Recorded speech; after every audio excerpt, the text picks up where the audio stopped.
Movies, ang bagong delivery boy. Deliver tayo ngayon dito sa Pasig ng Red Kit. Yan. Bibili rin tayo ng stickers.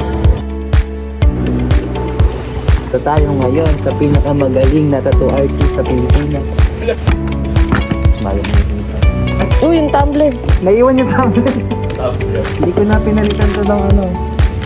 Tubig. Tubig sa'yo pa rin. Hindi ka na ba yun? So, salamat sa mga nag-order sa atin ng Red Kit. Maraming salamat sa lahat ng gusto pang order ng Red Kit. Pero kami sa Shopee, hanapin ng Red Doctor. Ilalagay namin yung link dyan sa description. Let's go. Thank you very much kay Sir Gogo ng Daily Big Shake Tattoo Studio at kay JM Pasig. Thank you very much.